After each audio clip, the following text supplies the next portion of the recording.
Okay, we're going to look at managing menus, and you can have more than one menu on a website. In the case of this website, it has one menu with multiple menu items below and a drop-down. If we go to our website at oakvillewebsitedesigner.com, you'll see this menu has multiple phases and steps and pieces to it, and they open up just like this. It also has more than one menu. So if I go into services, this is a menu up here, and this is another one on the side. Managing menus is the same. Whichever one you're managing, you can have multiple menus. And a menu is a module, so you can drop that into a position. So if I create a menu, I can go to Module Manager. I can create new. And I can say that this is a menu.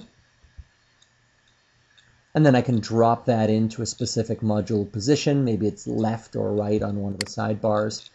And I can select the menu from the drop-down menu that was there and choose the menu that I've created. Now in this case, I just have one, main menu. So we're going to go to menus and click on main menu like I did. And you're going to see a list view of essentially this. So anything that is to the left is a top-level item: home, about, design, theater, blog, contact. That's these items here. And the ones that are tabbed to the right are children of the one above it. So these are parents, and these are children. If I had another one below Illusion Design, this would be the parent of the one below it. It's very, very easy to manage. But first, let's just continue looking at the screen. So these are published. Ordering, I can use the up and down arrows, or I can type into this box to change the order in which they appear. So I want blog to show up before contact, and then anything I've done, I just click on little save. These are public. These are, for the most case, single articles. Some are external URLs or a contact. This denotes that this is used as the homepage content, and all languages and the unique ID that Joomla assigns to them. So let's say I wanted to add a new menu item. I'll click on new. It's going to load. And the menu item type is very important, and there's a lot of really neat options. There's a whole whack of them. We'll very quickly take a look at them. So contacts, I've created a contact, and I want my contact us link to go to that. I can either go list all contact categories, list all contacts in a single category, a single contact, or featured contact. My contact is just a single one. It's just one person. It always just brings up the same person. Search results, news feeds, various things. In most cases, it's an article, which is a page. And there are two that I use most frequently. Single article, and which is what all of these are. It just goes to a single page. Or category list. And what that does is if I make it a list, I can create a category, for example, for I don't know, favorite things from the news. And every time I create an article that talks about something I saw in the news that day, gets added into a list on that page. The page will be a list of pages. And so it's a category listing. And I can click on any of the articles that it shows, and it brings up that page. In this case, we're just going to make it go to a single page. And that's going to load up. There we go. And I can select the page. So make sure you've created your page first. And let's say we're going to talk about 3D visualization. That was the page we want that to go to.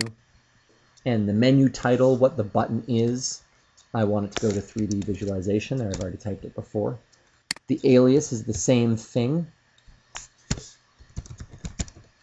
And just using hyphens instead of spaces. I know I spelled it wrong, but it doesn't matter. Notes, if you want to create a note for yourself, nobody else will see it, but you can create that there. The link, so it's already created the link here. And it's published, it's public. Now, it lives in the main menu. If I had multiple menus, I could change. Parent item. Now, I want this to be underneath About Us, or About Crystal. So if I change the parent item to, and you'll see there's all the different menu items that exist now. I'm going to choose the About. Target window, I want it to just open in the window I'm in, so it's parent, but I could make it open in a new window. with my navigation, or a new window without navigation. And navigation, by the way, when I say navigation, it's the browser navigation, not the website navigation. And language and template style is all fairly, you just leave everything as default. And that's essentially it. There's some additional options over whether or not you want certain things to be displayed on the page when they click on it. And I've got a couple different little tools running on this one.